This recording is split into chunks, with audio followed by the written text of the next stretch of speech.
JSX não é o que você pensa. Muito desenvolvedor React pensa que aquelas tags lá que ele coloca dentro do arquivo JSX é tag HTML, ou pensa que o arquivo JSX é algum tipo de linguagem de template, mas não é. Vamos desmistificar aqui nesse vídeo. JSX não é HTML dentro de JavaScript. JSX, o que ele é? Ele vira uma chamada de função. Como assim vira uma chamada de função? Bom, JSX é conhecido como açúcar sintático para chamadas de função. Açúcar sintático, o que é isso? É uma forma sintática mais fácil de a gente escrever. Vamos supor que a gente tem uma função chamada JSX, que a gente tem que passar ali o argumento 1, argumento 2, argumento 3 e mais um monte de coisa. Bom, em vez de a gente ter que escrever essa função na mão toda hora, vamos facilitar a nossa vida e vamos escrever isso aqui de uma forma que a gente já está acostumado, um HTML. A gente coloca aqui, por exemplo, uma div. Então, o que acontece aqui? O compilador, quando ele passa, ele vai ver essa forma aqui de esses brackets, e ele vai entender que isso aqui é ele tem que transformar isso aqui numa função. Ele pega disso aqui e faz isso aqui. Ele passa aqui os valores que a gente colocou como argumentos. Põe a div aqui, as nossas próprias passa lá para os outros argumentos. Então, o navegador ele nunca chega a receber isso aqui.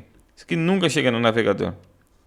Ou ele recebe simplesmente JavaScript comum, que é o que ele entende. Vamos ver um exemplo. Temos aqui um componente que retorna um H1. Olha lá, parece uma tag HTML, mas não é.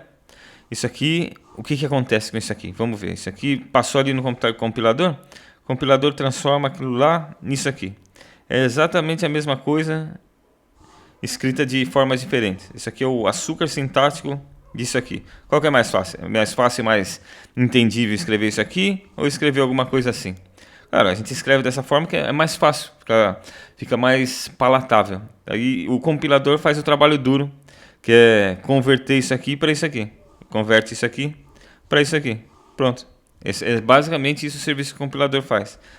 Daí então o que a gente precisa entender é que JSX não é um template, é simplesmente uma expressão.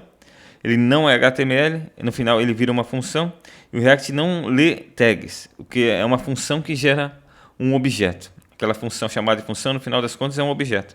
O que é importante entender isso? Porque a gente vai entender por que a gente consegue guardar o nosso JSX em variáveis, por que a gente consegue usar em ifs e ternários, e por que a gente consegue retornar de funções. A gente consegue fazer tudo isso porque é um objeto JavaScript normal. Então a gente consegue fazer todas as coisas que a gente conseguiria fazer com um objeto JavaScript. Então, para encerrar, JSX não é HTML, é simplesmente JavaScript que será compilado. Se você entende isso, você começa a entender melhor como o React funciona. Até a próxima.